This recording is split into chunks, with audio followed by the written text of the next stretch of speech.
We interrupt this quarantine with an announcement for action. Hello, I'm Amanda Wiles, Director of the Fundred Project. Fundred is dedicated to raising awareness of the invisible threat of lead and to advancing actions to end childhood lead poisoning nationwide, valuing your voice in the effort. Nearly 500,000 individuals have already contributed their voice in the form of hand-drawn cash. These fundreds have been presented to our nation's policymakers and are held in the Fundred Reserve. The Fundred Reserve will soon join the collection of a major American museum as we continue to engage community and policymakers in this effort. And we're still collecting. With the Smart Museum of Art, we're now launching the Chicago Fundred Initiative, A Bill for Ill. Go to fundred.org/Chicago to get your Fundred template and learn more. And we'll be fixing this, the famous Fundred armored truck, to come to Chicago, come rain, sleet, sun, snow, to pick up your contribution to the Funded Reserve. Thank you for your part in keeping safety and health valuable for all. Hey, how you doing? Sorry to start with an ad, but it's an important one. And I think we'll come back to that because it's a project that we hope Chicago and all the funders that come from there will be catalytic in actually informing policymakers about decisions that they can go for. And so it's about the value of your voice. Basically, when you draw a funded bill, I want to, on this template, you should get one of these. You'll be part of a whole group of people, more than 500,000 people that I'll be working for. So I'll work to make sure the value of your voice is represented in this fight to end childhood lead poisoning that affects so much. So anyway, that's something to do. And we'll get back to that in a minute. You know, I was supposed to do a keynote, right? Correct me if I hope that, yeah. Well, I got freaked out. Look at all this. It says the artist, I got to address the artist's role in society during this moment. As we look around us and see pain, hatred, fear, uncertainty, political upheaval, and divisiveness, do we step back, observe, and document? Or are we on the front lines of fighting for a better world? Both? How can we be more attentive and responsive members of our communities? How do we choose what issues to tackle? I'm going to answer that in a couple of minutes, but you know, what the hell? No, I don't think so. I don't think so. Instead, I'm going to ask you a question. Did you catch BTS last night on the Jimmy Fallon show? Did you know that? Did y'all, you saw that? Did you see that? You know, what, you don't know the song Dynamite? You know, cause I in the stars tonight. So watching me bring the fire and set the night alight. Hey, shining through the city with a little funkin' soul. I'm gonna light it up like dynamite. Whoa, oh, oh. Okay, so that's the #1 song. Cool kids, you know, cool Asian brothers doing their thing. But, you know, I started thinking that you got this talking about fire, lighting things, dynamite. Yeah, I know dynamite was Alfred Nobel, you know, Alfred Nobel created that, created dynamite and got all that prize money for all of us. We hope that a certain nominee will not make it. Well, let's get back onto something. You pull me back up, and let's look at something else. Hey, could you bring up an image? There. Okay. Look. So, you know, here I am getting ready to shoot a video that's going to be in the artists and presidents conversation. They've already advertised it, and I'm still not done editing it. But you know, that's why I'm worried right there. But there was something in it that I think kind of made sense. You know, they're responding to the BTS and all that, and not a response to them, but just the atmosphere. And I know what they're talking about. They're talking about joy, having fun and clubbing and all this stuff. That's all coolio because we need that. That's the hope. But right now we're in a time of a lot of things and that relate to fire. So y'all can bring me up so you can look at me try to read this. I don't know what's more boring, to come back to me or whatever. No, come back to me. Come back to me. Yeah, there I am, right? I'm on there? Okay. I'm gonna read you some lines from that talk, because I'm gonna start with James Baldwin, who powerfully warned in his New Yorker article back in 1962, if we do not dare everything, now dare everything, the fulfillment of that prophecy recreated from the Bible in a song by a slave is upon us. God gave Noah the rainbow's sign, no more water, the fire next time. Now, you know, America didn't dare everything since his warning. Now it seems we're deep into the fire next time.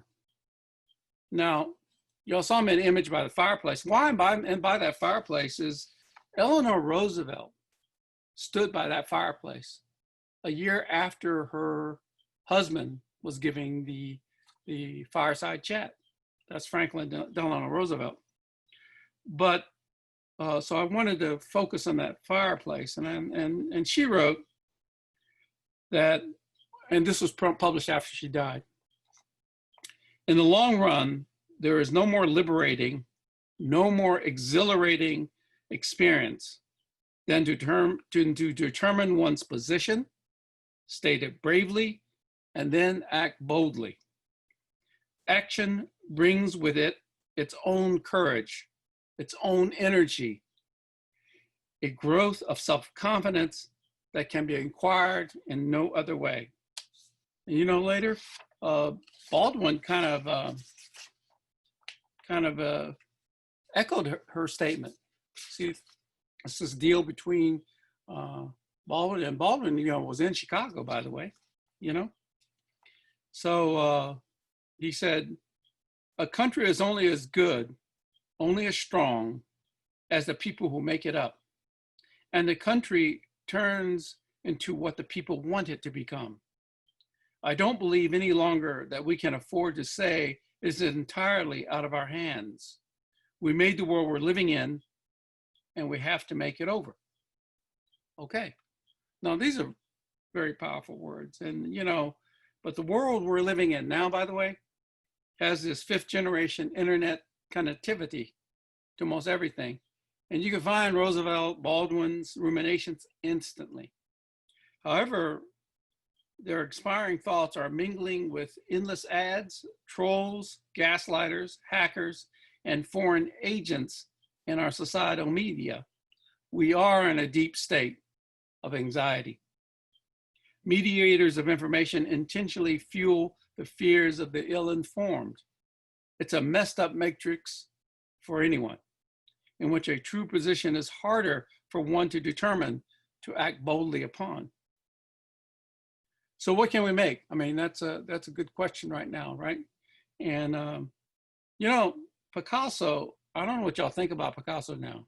I never called him that other word, but maybe I should. But he did say a couple of smart things. He said, art is a lie that makes us realize truth. But right now, can we endure an autocratic president who presents truths, lies as a truth? You know, what do we return art to do Pablo's job description? So these are interesting questions. Now, you know, y'all asked a bunch of questions of me, but you know, I wrote down some questions here. Could a fire of wise intensity, like the controlled burns of indigenous Americans, actually nurture the regeneration of justice? Could a righteous blaze oxidize opportunistic pathologies? Could a steadier flame shed light, a healing light, on the roots of insecurity, on someone with a blinding rage against others? Could it do more than just scare Karen off her high horse and get me on the hot seat to really go after that wisdom I say I don't have? Maybe I need to burn off my cultural training that places myself as the creative force to make this fire. Like I'm the one that's going to light it up. You know, no. Maybe I got to ask these questions and take on new lessons from the youth engaged in the street, like BTS, and take those risks. Be willing to settle where I'm needed. Be part of a flash that burns hot and out quickly, or be part of the cleanup crew to sweep up that ash and put it to good use. At least be part of the spectrum of the liberation of action as Mrs. Roosevelt advised. So, you know, we just got to get up and go get on with this. Okay, let's think about what we're doing here. So anyway, those are some thoughts, and we're cutting that up. And I think we might need some breaking news. We have some breaking news. This came from Hyperallergic. We can pull up that website. Wow, they got my name. They got my name spelled right. So anyway, yeah, this was an invitation. It was a competition. I actually paid my money and entered a competition, and I'm so honored to have this piece that's going to be on a billboard in New York City. And I had to do it because, you know, first of all, I don't design billboards much, but, you know, sometimes you just have to say, what do I don't do? And you see an invitation and you go do it. That's one thing. And I'm lucky that they chose it. And so this will be up there. Now, I made this flag. I took real flags and I worked with my staff, and we cut up 2 of them and put it's 50-50 in this year of 2020, because I was trying to represent an American flag that really represents America. And I truly think this is what it is now. So when you look at this billboard, it could be saying something like unite this flag. Well, I got to follow what this says. I got to do my thing and vote, right? So that's what we're talking about. That's what we're talking about. So action. So this is like an action. You see a call, and if you have an idea, mobilize yourself. And, you know, ideas are really difficult sometimes. You know, the Funded Project has been going on for almost a dozen years. And this Funded Project was one thing that you could say it's like working in the public sector, or working, not public sector, but public engagement is a hell of a note. It's not that easy. And it can bring you down to the point where you're almost broke, or you're too tired, or too exhausted, and all that. And you have to wake up for the poetics that drive you. You know, like many times, I was just too far. I couldn't go anymore. And I remember back in 2012 when there was an article about Chicago. There's an article about Chicago that mentioned a 38% increase in the homicides in Southside Chicago. And I was moved, because sometimes working in the world is about not being inspired by a situation or competition or gallery show. Working in the world is sometimes just getting up and be compelled to do it once more, to continue. So anyway, I think that's something that is really provocative that's happening in the world now, that we don't need to even think necessarily that it has to be an art project. Sometimes it is something that can increase your empathy or your actions in the world, and that's what you must do. It could be working for scientists, it could be something else, but you have that capacity. And that's why I think we have that capacity. So it's not about a singular thing. So I was gonna remind ourselves, could we bring up that image of the great RBG? You know, this is an image I did just very quickly of Judge Ginsburg, great Ruth Bader Ginsburg. And it's based on this guy named R. Morris Swander. He did a calligraphic portraits of Lincoln back in 1865. I looked at that and I decided to do one of her, you know, and it was important to do it because you know, her contribution was powerful. The words that make us up, let me read you what is in this writing, you know. It's a quote, someone who used whatever talent she had to do her work to the very best of her ability and to help repair tears in her society, to make things a little better through the use of whatever ability she has, to do something, as my colleague David Souter would say, outside myself. Because I've gotten much more satisfaction for the things I've done for which I was not paid. So that's what that is. So anyway, I think outside myself is what it's all about sometimes, you know, and that is what's going down outside myself. So let's go back to an update. Can we go back to the metal shop and look at Nadi? Nadi is an aerospace engineer, and I just want to do an update from here. Hey, I'm Nadi Moon. I'm a studied aerospace engineer from Bremen, Germany, and I'm working on this beauty. The project is to transfer and reconfigure the front and rear brake system of this armored vehicle from a drum brake to a disc brake system so that it can safely drive from over here to Chicago, Illinois, and can go on his journey. All right, so here. So I just wanted to bring you an update. She's working there out in the shop right now. And she just broke a wrench and she interrupted a little bit to get that going, you know, taking out those huge lug nuts. Just give you some technical background. But the deal about the funded project going to Chicago is one of the most important culminations of the funded project, because we feel that, you know, there's an act of Congress that's actually amazingly drafted by Durbin, and also he's Illinois, go Ill. And he is working with Rob Portman, another senator is Republican. And it's called the Lead Safe Housing Act for Kids. And we hope that maybe your funded contribution for banking on your investment in a drawing, a piece of art, to do something.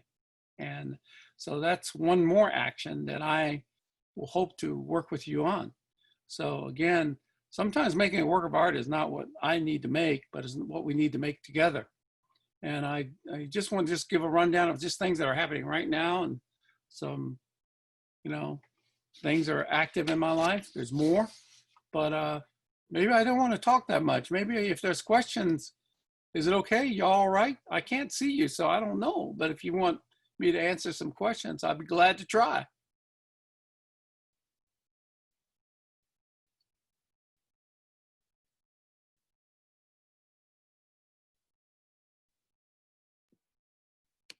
Well, Mel, I'll start with the questions and then I'll pull from the audience as well. Okay. So yeah, we will put the information about when I believe the installation at SMART is next spring, summer 21, yeah? But yep. The process for making the fundreds, and folks can contribute to that already right now, yes? Yeah, you can go to funded.org Chicago, and I think you can find something there about what the whole process is. And we'll be gearing up. We're already geared up, so it's not just the truck. More important than anything, it's the drawing, individual, one per person, by the way, no age limit. Well, 125 years old, I always say, because I don't want to be accused of taking advantage of a grown-up, you know. But it's important as one per person, and you agree to donate that, and we'll protect it, and it will go into a public museum at the end of this run. So you'll be in a public collection in New York City. Okay, so that's the deal. Talk a little bit more about, I know you touched on it already, but kind of why this issue and how it started, a little bit about your process in developing this particular project, or really why you pick any particular issue to respond to in your variety of work over your career. Sure. The Funded project occurred in New Orleans after Katrina, and it was there. I was stunned by the magnitude of what had happened, and it was not the physical; it was the human. We're interviewing people, and we're part of a group called Transformer Projects, and the interviews really got to me because I realized it was not just the people who lost life, but it was the psychological and societal damage that neglect had caused. And as an artist, you get to a point also where you say, well, that's weird. I can't think of anything to do because I can't think of something big enough to respond to this. And, I was supposed to get my first honorary doctorate from RISD or something, and I almost didn't go. My wife and I were in New Orleans, and I told her, Helen, I said, I can't go. I don't deserve it. And she told me to get my ass up there, which I'm glad I did because it gave me time to think about what I should do. And I looked among all those students that were graduating, and I realized the answer again is not me, but we. And then eventually figuring out what I went back to New Orleans and I started visiting scientists outside. You get out of your profession, get out of what you think you should do and learn. And I learned that there was concentrations of lead that had 30 to 50% of the inner city childhood population poisoned before the storm. And there was no money to do anything about it. So somehow it's like epiphanies. Like if everybody's so worried about the cash, the money, then that's the image. And if this is the thing that you will focus on, then let's put the voices of kids and grandmothers on that bill, right? If you do that, then maybe somebody can take attention to it. Now the team, we've gone a lot. We have evolved, and the thing, it started with New Orleans, but it went national, and it's very much in Chicago. As I said, in 2012, that article just really was one of the catalytic structures that can occur over and over again when you're working on a project, when you learn more and you have to evolve into its needs. And its needs, it's just like, I just need to do my job, to deliver a voice. And because maybe there may be some possibilities from that. So there's a critical dimension to all of it. Yeah. So. In New Orleans, did you see any policy change as a result of it? Did we see anything kind of coming out of that particular project with regard to this? There's been, there was frustration, if anything. I don't want to talk about New Orleans because it's in every city in the country. It's Sure. in Cincinnati, it's in Cleveland. New Orleans, I recently did meet a councilman that just wanted to know more. It's been a dozen years and it's still lingering that there was somebody talking about something. Mm-hmm. But I think it's so big that, if we early in the game, we thought about it, even exchange of like, here's a drawing, here's $100, and we'll pull it all and put it to solving the problem. But we realized that would not be enough, no matter how many drawings were made, because you need to have policy that we as artists are not supposed to affect. Really, if you're funded by a nonprofit, you can't use that money to lobby and advocate. I mean, there are rules and possibilities there. Yep. But you figure a way. You figure a way to let it evolve. So it became a method to educate lawmakers, you see. And therefore, we eventually got into another relationship with Funded where we would find kids that are almost grown up and find them in New Orleans and bring them to their legislator with their family. And that's only one level, because we feel like this project can be applied from a city, state, local level. It's not about just making Funded. See, it's about the awareness it brings to a child who knows that they can take control with their voice. And it's more, and we add the educational levels and all that. So it's, but all these things are about, as an artwork, it's more about the poetics of an idea. And that's what it's predicated on. I think that's what drives it, and it makes sense, because why wouldn't you do it, you see? And that's the way it moves. Yeah, a question follow-up for that from a participant, Angelique. that specifically speaks to motivating youth to both self-advocate and be activists, sharing your experiences about how to engage them and like what triggers that. She's from a school that utilizes arts as a catalyst for world impact, and she's interested in your perspective or experience in kind of giving youth that activist voice and kind of embedding that for them. Well, first of all, maybe you don't think of someone as being young or old, that they have a voice.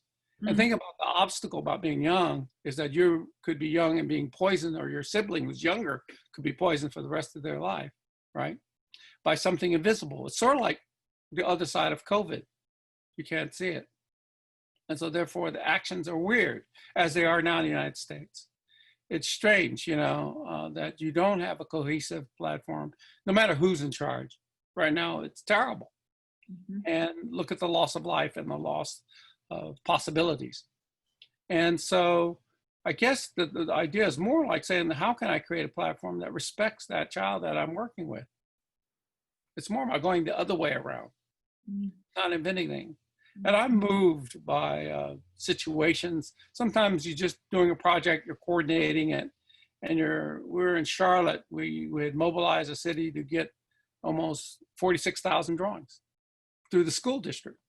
It was powerful. Oh, by the way, we hope to get a lot more than that from the state of Illinois. And you're recruiting right now. Right now, I have to do it because I think it can make all the difference in the world. Absolutely. Really, in our world. But it was what a teacher came to me and said, look, I teach in the poorest neighborhood of Charlotte. And every day these kids are reminded, watch that paper. That paper costs money. Someone donated that paper.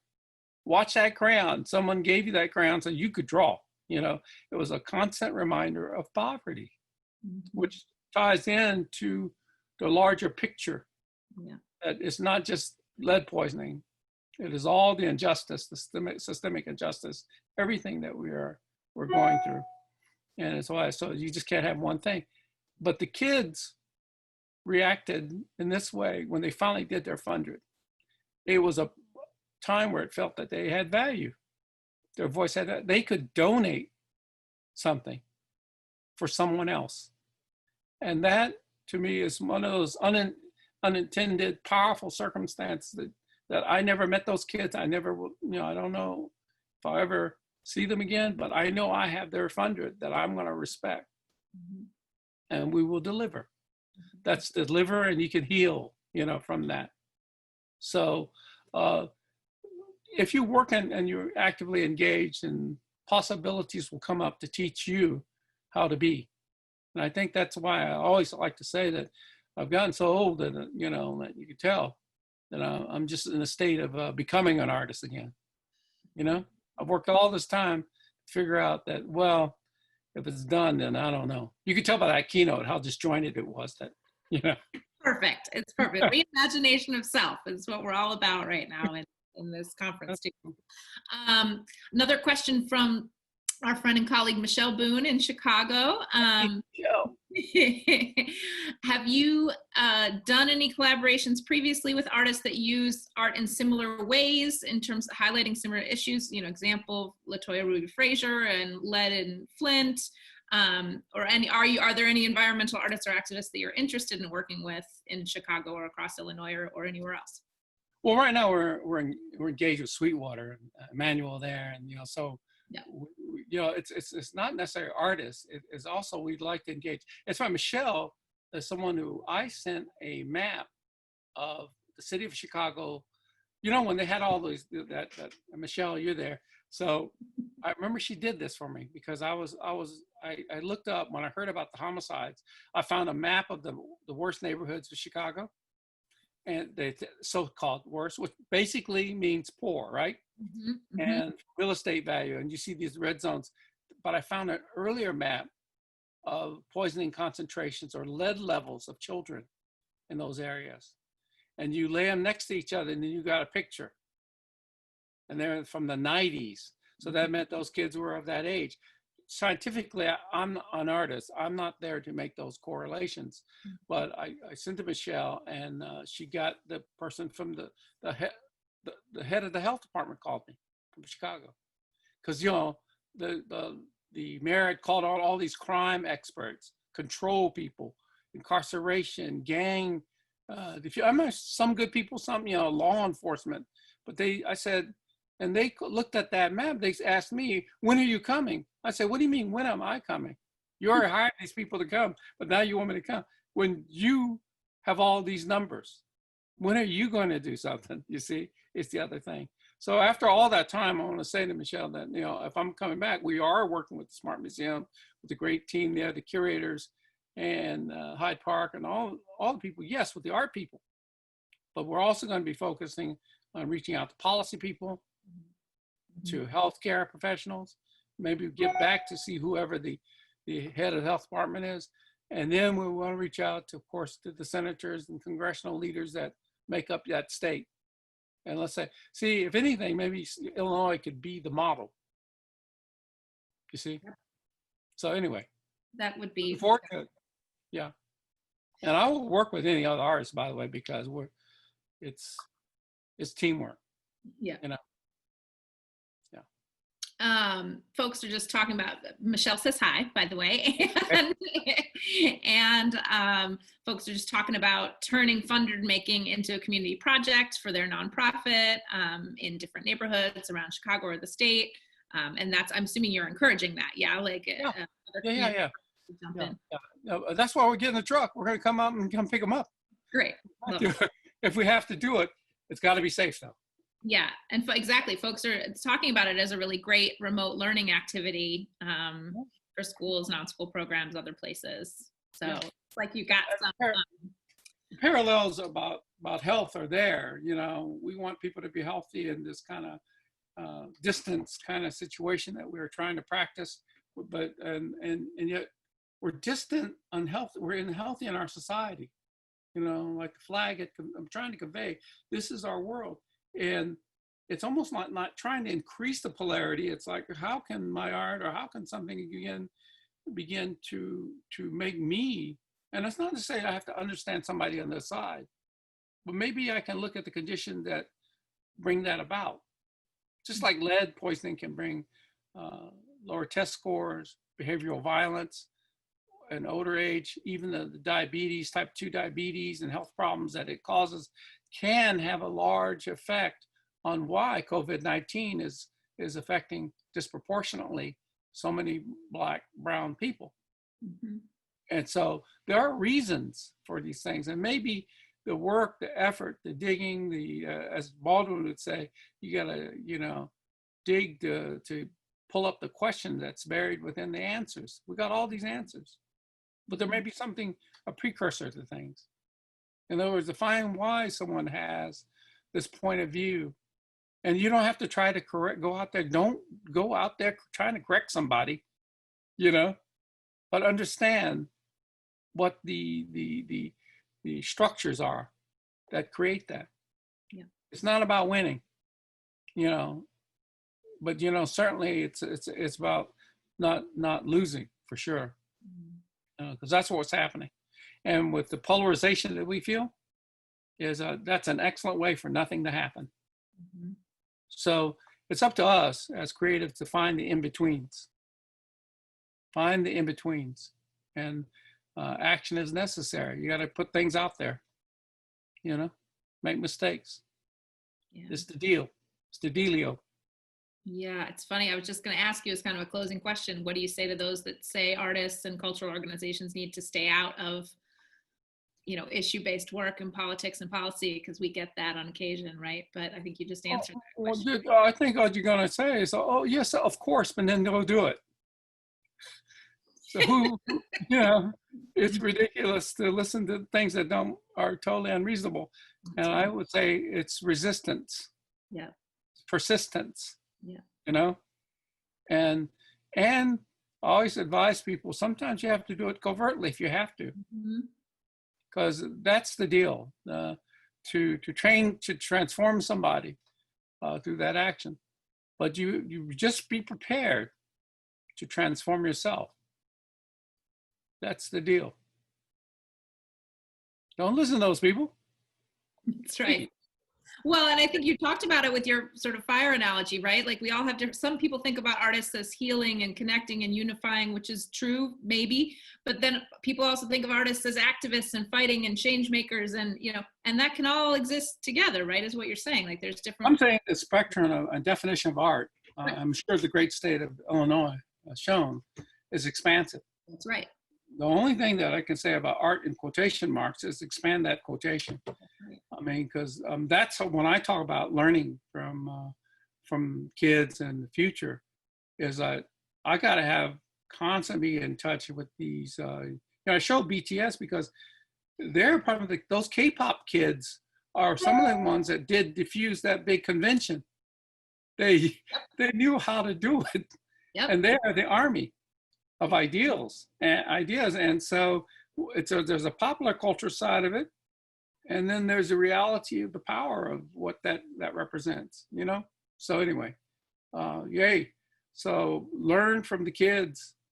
I'm ready to do it, you know? We're ready to do it with you. We're ready to do it with you. Yeah, Thank you definitely so much for being here. We're so happy to have you. And, you know, we're looking forward to the project and for you to continuing to engage. This is a great way to get your message across the entire state of Illinois, which we will then help amplify with policymakers. And we're with you. We're right alongside you. Yeah, and it's no longer me. It's the project, the idea. Right. We're with everyone who's working on it. By the way, if anybody has notions that they want me to work on with them, I'm available now. What else am I gonna do? Be careful. Stay strong. Stay strong. Okay. Thank you so much. Thank you so much. We'll see you all later in the conference. Great way to kick us off. Okay. Much gratitude to you, Mel. All right. Stay well. Absolutely. Bye bye.